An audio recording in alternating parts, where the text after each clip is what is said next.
तर सकाळी सकाळी आम्ही दर्शनाला निघालोय आई तुळजाभवानीच्या. तुळजापूरमध्ये आम्ही नाईट स्टे केला होता. आमचा इंडिया टूरचा हा आहे दुसरा दिवस.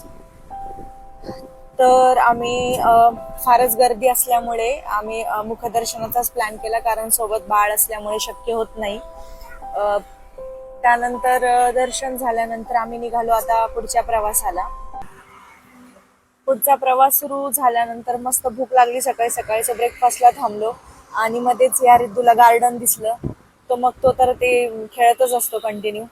मग ते झाल्यानंतर मग पुन्हा पुढच्या प्रवासाला निघालो, पण एक म्हटलं गाडीचं पुन्हा एकदा सर्व्हिसिंग सगळ्या गोष्टी बरोबर आहेत की नाही मेकॅनिक कडे जाऊन चेक करून घेतल्या. पण तिथे बसून बसून फारच बोर झाला आणि संध्याकाळचा टाइम झाला होता. मस्त त्यांनी आम्हाला चहा वगैरे दिला, तो पिला. आणि बाळ पण तिथे, त्याला काही नाही, बोर काही होत नाही, तो इकडे तिकडे आगाऊपणा. ऑन द वे यांच्या भावाचं घर होतं, सो आजचा नाईट स्टे इथेच आहे. बाळ आमचा डे 2 झाला.